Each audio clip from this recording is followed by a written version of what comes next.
Akhirnya Redmi Note 13 series udah resmi dirilis ya. Tapi baru untuk pasar HP di China aja. Ada 3 model yang dirilis. Seri paling tinggi itu ada Redmi Note 13 Pro Plus. Terus di tengahnya ada Redmi Note 13 Pro dan yang paling basic si Redmi Note 13 5G. Tapi ini basic bukan sembarang basic nih. Karena di seri Redmi Note 13 versi base model ini udah lumayan banyak upgrade nih. Dari mulai desainnya, kameranya, dan juga pasti dari segi performanya. Ya udah yuk kita bahas dari Redmi Note 13 5G ini.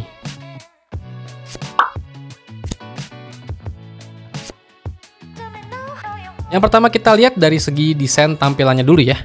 Kali ini entah kenapa versi Redmi Note 13 base model ini desainnya itu ya sama ya, mirip ya kayak Infinix Note 30 series yang dirilis beberapa waktu lalu. Kenapa ya? Apa karena Infinix sukses kali ya penjualannya? Makanya sengaja agak dijiplak. Di bagian bumper kameranya sih yang begitu kelihatan mirip. Jadi bumper kameranya itu sekarang udah mengusung bentuk persegi dengan 2 boba kamera belakang yang menempel. Desainnya itu udah mengadopsi bentuk flat alias serba kotak di sisi-sisinya. Terus Redmi Note 13 5G ini mengusung layar berpanel AMOLED dengan bentang layar di 6,67 inch, resolusinya Full HD Plus 1080x2400 pixel, dan punya refresh rate yang udah di 120 Hz. Layarnya ini diklaim mendukung 1 miliar warna. Layarnya juga punya tingkat kecerahan maksimal sampai di 1000 nits. Dan juga udah dilindungi dengan lapisan kaca pelindung Corning Gorilla Glass 5. Jadi dari desain dan layarnya ini sebenarnya sesuatu yang fresh sih buat dilihat di HP Xiaomi. Tapi kenapa harus mirip sih? Terus masuk ke segi jeroannya nih, yang paling banyak ditanya juga sama kalian.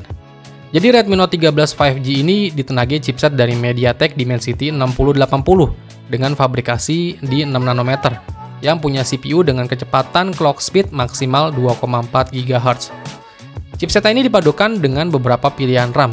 Ada RAM mulai dari 6 GB sampai 12 GB. Terus internal memorinya juga ada beberapa pilihan nih, mulai dari 128 GB, ada juga yang 256 GB. Chipset Dimensity 6080 ini bukan chipset yang baru juga ya buat dunia perhempongan. Chipset ini juga udah banyak yang pakai di berbagai merek HP ya. Performanya sih udah mantep buat HP kelas mid-range. Skor Antutunya aja bisa sampai di angka 430 ribuan. Jadi chipset ini tuh sebenarnya mirip-mirip sama kayak performa dari chipset Snapdragon 695. Yang artinya chipset ini tuh bisa mengungguli chipset MediaTek Helio G99. Dan pastinya juga chipset ini udah mendukung jaringan 5G. Terus buat sektor fotografinya nih, Redmi Note 13 5G kali ini dibekali dengan 2 lensa kamera belakang, yaitu lensa utama yang kali ini resolusinya tuh udah lumayan gede nih, di 100 megapiksel. Dan satu lagi ada lensa depth sensor resolusinya di 2 megapiksel.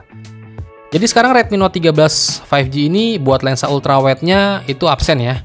Nggak kayak seri Redmi Note 12 yang sebelumnya tuh, yang masih kebagian lensa ultrawide. Tapi di Redmi Note 13 5G ini resolusi kameranya udah naik jadi 100 megapiksel.